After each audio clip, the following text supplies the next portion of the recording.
দেখো বন্ধুরা, আজকে আমুদি মাছ নিয়ে চলে এসেছি। আমুদি মাছটা কিন্তু আমি কেটে বেছে ধুয়ে নিয়েছি। এবার আমি এটা ঝাল করবো, চলো কি করে করছি দেখাচ্ছি। আজকে কিন্তু মশলাগুলোকে বাটি নিয়ে আজকে মশলাগুলোকে ঘষে নিয়েছি। দেখো, পেঁয়াজ ঘষে নিয়েছি, আদা ঘষে নিয়েছি, আর লঙ্কাগুলোকে কেটে নিয়েছি। মায়ের শরীরটা ভালো নেই, তাই আজকে করতে পারিনি, তো এগুলো আমি ঘষে নিয়েছি।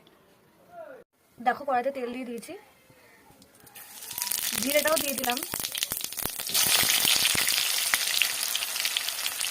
দেখো বন্ধুরা, পেঁয়াজটা লাল করে ভেজে নিয়েছি। এবার আমি লঙ্কাটা দিয়ে দিচ্ছি, আর পেঁয়াজ বাটাটাও দিয়ে দিচ্ছি, আর আদা বাটাটাও দিয়ে দিচ্ছি।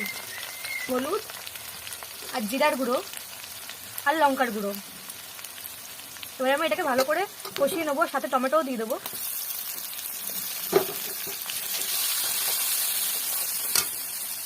নুনটাও দিয়ে দিচ্ছি। দেখো, মশলাটা কিন্তু আমার ভালো করে কষানো হয়ে গেছে। এবার আমি আলু সেদ্ধ করে রেখেছিলাম, সেই আলুগুলো দিয়ে দিচ্ছি। আবার এগুলো দিয়ে ভালো করে নাড়াচাড়া করে নেবো। হলুদ মাখিয়ে নিচ্ছি। দেখো, এবার মাছটা দিয়ে দেবো। মাছটা কিন্তু আমি কাঁচাই করছি, আজকে ভাজা করছি না, কাঁচা মাছটাই করবো রান্না। এবার কিন্তু অল্প করে জল দেবো, বেশি জল দেবো না, একদম অল্প করে জল দেবো। দেখো, আমি কিন্তু বেশি জল দিইনি।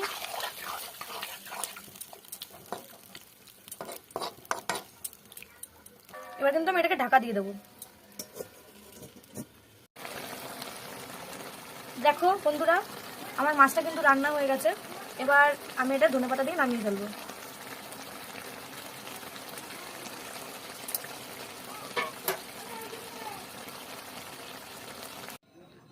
দেখো বন্ধুরা, আমার আমুদি মাছের ঝালটা কিন্তু হয়ে গেছে।